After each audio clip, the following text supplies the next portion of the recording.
여러분, 2026년 2월에 인류 역사상 가장 큰 합병이 일어났다는 거 아십니까? 로켓 회사와 인공지능 회사가 하나로 합쳐졌습니다. 스페이스 X와 XAI. 합병 가치 1조 2,500억 달러. 우리 돈으로 약 1,750조 원입니다. 삼성전자 시가총액이 약 400조 원입니다. 삼성전자 4개를 합쳐도 모자란 금액이 단 하나의 회사에 붙은 겁니다. 그런데 더 놀라운 건 이겁니다. 이 회사가 올해 상장합니다. 역사상 최대 규모 IPO가 다가오고 있습니다. 오늘 이 영상 하나로 여러분은 3가지를 얻어갑니다. 첫째, 스페이스X와 XAI 합병의 진짜 의미. 둘째, 이 거대 제국이 세계 경제를 어떻게 바꾸는지. 셋째, 이 변화 속에서 한국은 어디에 서게 되는지. 자, 시작하겠습니다. 여러분, 스페이스X라는 회사를 어떻게 생각하세요? 로켓 쏘는 회사. 절반만 맞습니다. 스페이스X는 2002년에 태어났습니다. 23년 동안 단 한 번도 주식시장에 나오지 않았어요. 문을 꽝 닫아놓고 혼자 컸습니다. 왜요? 문을 열 필요가 없었으니까요. 블랙록, 시코이아 캐피탈 같은 월스트리트 큰손들이 줄 서서 돈을 갖다 바쳤습니다. 2024년 말 사설 펀딩에서 기업 가치 350억 달러, 우리 돈으로 약 50조 원이었습니다. 그런데 1년 만에 어떻게 됐냐고요? 800억 달러로 껑충 뛰었습니다. 약 1120조 원, 2배 이상 폭등한 겁니다. 그리고 2025년 12월 12일, 일론 머스크가 갑자기 대문을 열었습니다. 우주 전문 기자 에릭 버거가 아스테크니카에 보도를 올렸어요. 스페이스X가 2026년 IPO를 추진한다. 목표 가치 1조 5천억 달러 이상. 머스크는 이 기사를 리트윗하면서 딱 한 단어만 붙였습니다. accurate. 정확하다. 그 순간 전 세계 투자자들의 심장이 멈췄습니다. 1조 5천억 달러면 우리 돈으로 약 2,100조 원입니다. 사우디 아람코가 2019년 상장할 때 290억 달러 조달했는데 그걸 훌쩍 넘깁니다. 파이낸셜 타임스 보도에 따르면 스페이스X는 최대 500억 달러, 약 70조 원을 조달할 수 있다고 합니다. 역대 최대 규모 IPO가 되는 겁니다. 그런데 여기서 의문이 생깁니다. 이미 충분히 잘 나가는데 왜 상장하느냐? 답은 2026년 2월 2일에 나왔습니다. 2026년 2월 2일, 미국 네바다주 공공기록에 등록된 문서 하나가 공개됐습니다. 스페이스X가 XAI를 인수합병했다. XAI가 뭡니까? 머스크가 2023년에 만든 인공지능 회사입니다. 오픈 AI에서 나온 머스크가 AI는 내가 직접 한다 선언하고 세운 것이죠. 그록이라는 AI 모델을 만들었어요. 합병 구조를 보면 이렇습니다. XAI 주식 한 주를 스페이스X 주식 0.1433주로 교환합니다. XAI 주당 75달러 46센트, 스페이스X 주당 526달러 59센트. 합병 후 기업 가치 스페이스X 1조 달러, XAI 2,500억 달러, 합쳐서 1조 2,500억 달러. 우리 돈으로 약 1,750조 원짜리 거대 제국이 탄생한 겁니다. CNBC가 확인했습니다. 역사상 최대 규모 합병입니다. 그런데 로켓 회사가 왜 AI 회사를 삼키냐고요? 여기에 머스크의 진짜 계획이 숨어 있습니다. 머스크가 합병 발표하면서 뭐라고 했는지 아십니까? 지구 위, 그리고 지구 밖에서 가장 야심찬 수직통합 혁신 엔진을 만든다. 이 말을 쪼개 보겠습니다. 수직통합이 뭡니까? 쉽게 말해서 재료부터 완성품까지 다 내가 만든다는 겁니다. 삼성전자 생각하면 됩니다. 반도체 칩도 만들고 그 칩 넣은 스마트폰도 만들잖아요. 재료부터 완성품까지 한 회사가 다 하는 거. 그게 수직통합입니다. 머스크는 이걸 우주 규모로 하겠다는 겁니다. 첫 번째 층, 로켓. 스페이스X의 팔콘 9과 스타쉽이 물건을 우주로 날릅니다. 두 번째 층, 통신망. 스타링크 위성이 전 세계를 인터넷으로 연결합니다. 세 번째 층, 두뇌. XAI의 인공지능이 데이터를 처리합니다. 로켓이 다리를 놓고 위성이 신경망을 깔고 AI가 생각합니다. 이 세 개가 하나로 합쳐진 겁니다. 그런데 여기서 진짜 무서운 계획이 하나 더 있습니다. 궤도 데이터 센터입니다. 여러분, AI가 학습하려면 뭐가 필요한지 아십니까? 어마어마한 컴퓨터와 전기입니다.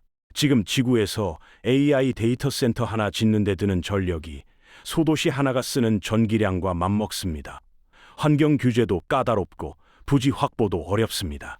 XAI가 테네시주 멤피스에 짓고 있는 콜로서스 데이터 센터 가스 터빈으로 전력을 공급하는데 지역 환경 단체와 NAACP가 반대 시위를 벌이고 있어요. 그리고 2026년에 열릴 콜로서스2 건설 비용이 440억 달러, 우리 돈으로 60조 원이 넘습니다. 지구에서 이러고 있으니까 머스크가 뭐라고 했냐면요. 2, 3년 안에 AI 컴퓨팅을 가장 싸게 할 수 있는 곳은 우주가 될 것이다. 우주에서 데이터 센터를 돌리겠다는 겁니다. 왜 우주냐고요? 태양광 에너지 무한합니다. 전기 요금 제로. 우주는 진공이라 냉각이 쉽습니다. 냉각 비용 제로. 스타링크 위성망으로 지구와 실시간 통신 가능합니다. 지연 시간 최소. 더 미친 계획도 있습니다. 머스크가 FCC에 신청한 내용을 보면 위성 100만 기 발사 허가를 요청했어요. 궤도 데이터 센터용입니다. 그리고 최종 목표가 뭔지 아십니까? 달에 위성 공장을 짓는다. 전자기 레일건으로 AI 위성을 달 탈출 속도로 쏘아 올린다. 로켓 없이. 이건 SF 영화 대본이 아닙니다. 머스크가 공식적으로 밝힌 계획이고 이걸 실현하기 위해 두 회사를 합친 겁니다. 그런데 이 계획을 실현하려면 뭐가 필요합니까? 돈입니다. 엄청난 돈. 그래서 IPO를 하는 겁니다. 블룸버그 보도에 따르면 스페이스X는 300억 달러를 훨씬 넘는 금액을 조달할 계획입니다. 파이낸셜 타임스는 최대 500억 달러까지 갈 수 있다고 봤어요. 500억 달러면 우리 돈 70조 원입니다. 사우디 아람코 IPO 기록을 깨는 역대 최대 상장이 됩니다. 이 돈으로 뭘 하냐고요? 첫째, 스타링크 위성망 확장. 지금 궤도에 떠 있는 위성이 약 9,400기입니다. 최종 목표는 42,000기. 아직 22%밖에 채우지 못했어요. 둘째, 스타쉽 양산. 역사상 가장 큰 로켓. 100톤 이상 화물을 우주로 올립니다. 기존 팔콘9이 22톤이니까 5배 차이입니다. 그리고 완전 재사용 가능합니다.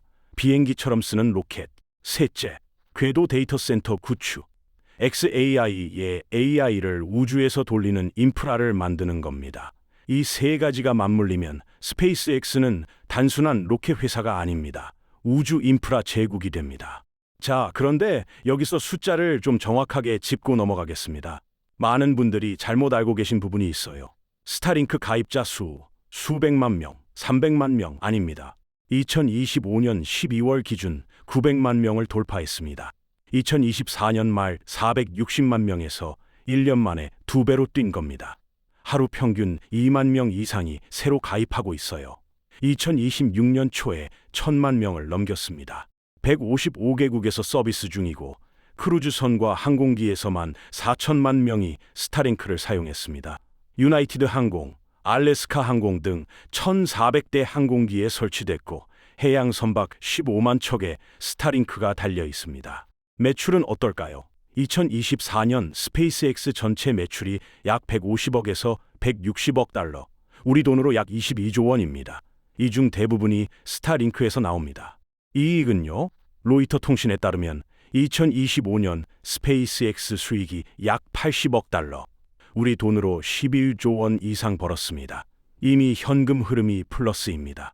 그리고 2026년 매출 전망, 페이로드 스페이스 분석에 따르면 220억에서 240억 달러, 약 33조 원입니다. 전년 대비 50% 이상 성장하는 겁니다. 많은 분들이 또 착각하는 게 있어요. 스페이스X는 나사가 먹여 살리는 회사 아니냐. 물론 나사 계약이 있고 미 국방부 계약도 상당합니다. 스타실드라는 군사용 위성 서비스도 운영하고 있어요. 하지만 전체 매출에서 정부 비중은 계속 줄어들고 있습니다. 스타링크 구독 수익이 워낙 빠르게 커지고 있으니까요. 900만 명이 매달 구독료를 내는 겁니다.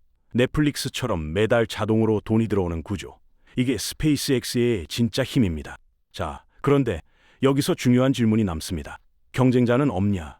블루 오리진, 제프 베이조스가 만든 우주 회사, 아마존이 프로젝트 카이퍼라는 위성 인터넷 사업을 추진하고 있어요. 2025년 말에 레오 울트라라는 기업용 단말기를 공개했고 일부 기업 고객에게 시범 서비스를 시작했습니다. 하지만 스타링크와 비교가 됩니까? 스타링크 위성 9,400기, 아마존 카이퍼는 아직 본격 배치 전입니다. 스타링크 가입자 900만 명, 카이퍼는 거의 제로에 가깝습니다. 캐나다 정부가 텔레셋을 밀고 있고 프랑스 정부가 유텔셋 원웹을 지원하고 있지만 현실적으로 스타링크를 따라잡기 어렵다는 게 업계 분석입니다. 위성통신 분석가 팀 파라가 이렇게 말했어요. 일론 머스크를 싫어하는 사람들도 스타링크는 코를 막고 쓴다 대안이 없으니까. 보잉은요, 2024년에 스타라이너로 우주비행사 2명을 ISS에 보냈다가 데려오지도 못하고 스페이스X에 구조 요청했습니다. 유럽의 아리안 스페이스, 발사 비용이 스페이스X의 3배에서 5배, 가격 경쟁력 자체가 안 됩니다. 결국 지금 우주 인프라 시장에서 스페이스X에 맞설 수 있는 회사는 사실상 없습니다. 이게 1750조 원 가격표의 핵심 근거입니다. 독점적 지위. 자, 여기까지가 스페이스X 이야기입니다. 이제 진짜 중요한 질문으로 넘어가겠습니다. 이 거대한 변화 속에서 한국은 어디에 있습니까? 많은 분들이 이렇게 생각합니다. 우주는 미국이랑 중국 이야기지 우리랑 무슨 상관이야. 완전히 틀렸습니다. 한국은 이미 우주에 들어와 있고 그리고 한국이 가진 기술이 바로 우주 시대의 핵심입니다. 먼저 사실부터 짚겠습니다. 한국은 누리호 발사에 성공했습니다. 독자 발사 능력을 가진 나라가 전 세계에 몇 개나 되는지 아십니까? 10손가락 안에 꼽힙니다. 이건 단순히 로켓 하나 쏘았다는 이야기가 아닙니다. 우주 산업 입장권을 손에 쥔 겁니다. 그런데 한국의 진짜 강점은 로켓이 아닙니다. 우주 산업의 부품 창고가 바로 한국이라는 겁니다. 위성의 두뇌가 뭡니까? 반도체입니다. 삼성전자와 SK 하이닉스, 세계 메모리 반도체 1위와 2위가 한국에 있습니다. 위성의 전력은요, 배터리입니다. LG 에너지 솔루션, 삼성 SDI, 세계 배터리 시장을 한국이 주도하고 있습니다. 위성 간 통신은요, 통신 기술입니다. 한국의 5G 기술력은 세계 최정상급입니다. 정밀 부품과 소재는요, 한국의 정밀 제조 역량은 이미 전 세계 공급망의 핵심입니다. 우주 산업은 로켓만으로 되지 않습니다. 반도체, 배터리, 통신, 정밀 소재, 이 모든 게 합쳐져야 합니다. 그리고 이 모든 걸 다 가진 나라가 한국입니다. 스페이스X가 위성 42,000기를 쏘아 올린다고 했잖아요. 그 위성 하나하나에 반도체가 들어갑니다. 배터리가 들어갑니다. 통신 칩이 들어갑니다. 누가 만듭니까? 이미 한국 기업들이 움직이고 있습니다. 한화 에어로스페이스, 발사체와 위성 사업에 본격 뛰어들었습니다. 우주 방산 분야에서 빠르게 영역을 넓히고 있어요. KAI, 한국항공우주산업, 우주 항공 기술 축적에 집중하고 있습니다. 삼성전자와 SK, 우주용 반도체와 통신칩 분야에서 경쟁력을 확보하고 있습니다. 우주 산업은 한국 대기업의 새로운 성장축이 될 수 있습니다. 반도체 다음 먹거리가 뭐냐고 물으면 대답은 명확합니다. 우주입니다. 그런데 여기서 더 중요한 이야기가 있습니다. 스타링크 시대의 통신 주권이라는 문제입니다. 지금 스타링크가 155개국에서 서비스하고 있다고 했죠. 하늘에서 인터넷이 내려옵니다. 기지국 필요 없습니다. 케이블 필요 없습니다. 이게 편리하지만 동시에 무섭습니다. 통신은 단순한 기술이 아닙니다. 경제, 군사, 정보, 안보의 핵심입니다. 우크라이나 전쟁에서 스타링크가 어떤 역할을 했습니까? 통신망이 다 끊겼을 때 군대가 스타링크로 작전을 수행했습니다. 드론을 날리고 적 위치를 파악했어요. 그런데 2025년 말에 무슨 일이 있었는지 아십니까? 러시아군이 불법으로 사용하던 스타링크 단말기를 스페이스X가 원격으로 차단해버렸습니다. 스위치 하나로 전쟁터의 통신을 끊어버릴 수 있다는 겁니다. 만약 한국이 우주 통신을 전적으로 외국 기업에 의존한다면 안보 주권이 흔들릴 수 있습니다. 그래서 한국도 독자적인 위성 통신 네트워크를 확보해야 합니다. 국방, 항공, 해양, 재난 대응까지 하늘에서 내려오는 통신망을 남의 것에만 맡길 수는 없습니다. 우주 통신을 가진 나라가 미래를 가진 나라입니다. 자, 이제 큰 그림을 그려보겠습니다. 머스크는 지금 세 개의 제국을 하나로 합치고 있습니다. 스페이스X의 로켓과 위성, XAI의 인공지능, X 플랫폼의 소셜미디어와 데이터. 이 세 개가 합쳐지면 우주에서 데이터를 모으고 AI가 분석하고 전 세계 사용자에게 서비스합니다. 이건 마치 아마존이 물류, 클라우드, AI를 다 가진 것과 같습니다. 아니, 규모는 더 큽니다. 아마존은 지구 위에서 했고 머스크는 지구 밖까지 가니까요. 아마존이 AWS로 클라우드 시장을 장악했을 때 시가총액이 폭발했죠. 스페이스X는 우주판 AWS를 만들고 있는 겁니다. 그런데 여기서 한국에게 기회가 있습니다. 우주 데이터 경제. 위성은 단순한 기계가 아닙니다. 데이터 생산 기계입니다. 지도 데이터, 기후 데이터, 해양 데이터, 군사 데이터. 이 데이터를 AI가 분석합니다. 우주 플러스 데이터 플러스 AI. 이것이 미래 경제 구조입니다. 한국은 반도체로 데이터를 저장하고 AI로 데이터를 분석하고 통신 기술로 데이터를 전송할 수 있습니다. 우주 데이터 경제에서 한국이 핵심 파트너가 될 수 있다는 겁니다. 마지막으로 한 가지만 더 말씀드리겠습니다. 한국의 미래 시나리오는 세 가지입니다. 첫 번째, 종속 시나리오. 한국이 우주 인프라를 갖지 못하면 외국 네트워크에 의존하게 됩니다. 통신도, 데이터도, 안보도 남의 손에 달리게 됩니다. 두 번째, 협력 시나리오. 한국이 반도체, 배터리, 통신 기술로 우주 산업의 핵심 파트너가 됩니다. 기술 동맹, 전략 협력을 통해 영향력을 확보합니다.